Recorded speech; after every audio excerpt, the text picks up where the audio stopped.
from Jonathan Sacerdoti, journalist and broadcaster. Jonathan, good afternoon to you. Nice to have you with us. Look, I mean, this is clearly terrible optics, as I was just saying to our last guest. Was this blind panic, do you think, from the police and Birmingham Council?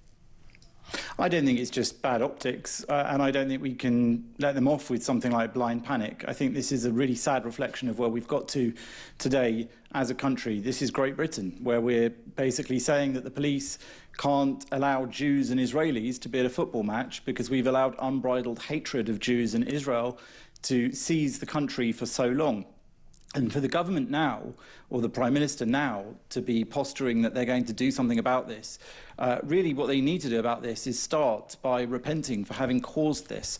They have permitted this to take place over the last 2 years, this government not quite that long, but they haven't done anything to stop this happening. And, you know, I think this is an opportunity, actually. It gives us the chance to flush out those people who are acting against our British ways, those people who want to ban Israelis and Jews from public events, those people who make petitions calling for such outrageous discrimination and persecution. It's brought them to the surface, and now we can see exactly who they are and how they act, and we as a society can react to them. And that includes Ayub Khan, that MP, who made that video, who said he was making the petition. This is a man who, when he was a Liberal Democrat councillor after October the 7th, 2023, those horrific, brutal, barbaric Islamic attacks on people in southern Israel, he said online that he was doubting some of the first responder testimony. He said that he hadn't seen evidence of the rapes. This is somebody that was literally casting doubt on what was going on October the 7th, and that is within a few days of those brutal and horrific attacks. And I can tell you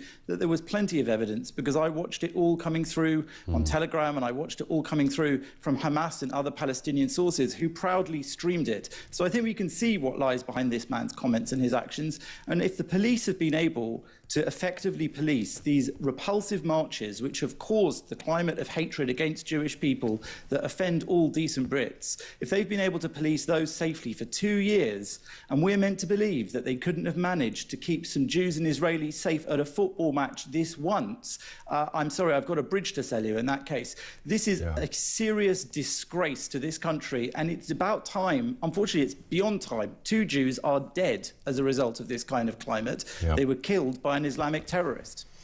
It is beyond fascinating, isn't it, that we've I always seem to use this phrase, you know, the place we've arrived at in the 21st century, where an ally and a first world democracy in Israel, Jews who've assimilated and, you know, literally no issues and social cohesion problems in that respect, clear similarities culturally, values, etc. That group would be the group that's been relegated, but the hate group of tens of thousands who support and almost worship a medieval death cult and a terrorist organisation, we're fine with that group, but not our closest ally. I mean, I don't even know where to start. Well, they're afraid, aren't they? I can only assume they're afraid, or they are allying with such a group for other nefarious reasons, to undermine the same things that they also don't like, even if they don't share the ideology that motivates that dislike. And I would say that this unhealthy obsession with Israel, this undermining of Israel that we see on the populist left, and that we see also inside these Islamist groups, what they have in common is a dislike of the West and of Western values. Israel for them represents that, and so every opportunity, and you know, it doesn't take a lot to understand what's at stake here, because we saw it happen in Amsterdam. To hear that MP again suggesting that what happened in Amsterdam was actually racism from Israeli football fans rather than effectively a modern day pogrom against Jews and Israelis who were in that city, again, it just shows you what's going on in his mind. I'm pleased he feels proud enough to share it, because people in this country really need to know what's going on in the minds of our MPs. He's made it very clear, just as the terrorists on October the 7th made it clear, just as the Islamists always make it clear what they think of us. It's time that we stopped pretending that we don't know what they think, when they very clearly tell us and very clearly act on it, whether it's in Amsterdam, in Kibbutz Be'eri, in southern Israel, inside Gaza with what they did to the hostages, many of whom have now been released, some dead ones still not released. We know exactly what they mean. We know exactly what they say. We need to start listening to them. And the last opportunity I want to mention this is it's an opportunity for Jews to understand yet again what we're faced with and to make plans for how we react. Many are planning their exit from this country. Yeah. Many are planning how to hide their Judaism better, and some are planning how to stand up and fight against this. And there are many decent Brits, non-Jews, who are going to show up at that football match, wave Israel flags. They've been contacting me all morning. There are many people who are going to go there and show that they will not stand for this anti-British behaviour. While you're with us, Jonathan, I just want to get your reaction to this. This is a Birmingham-based British Islamic preacher who's urged his followers to show, quote, no mercy to Maccabi Tel Aviv football fans if they visit the city next month. Let's have a listen to what he says. We safeguard the vulnerable from any type of exploitation. That is the character of a Muslim, or has a Muslim as a rahmah. This, remember, rahmah is in its place.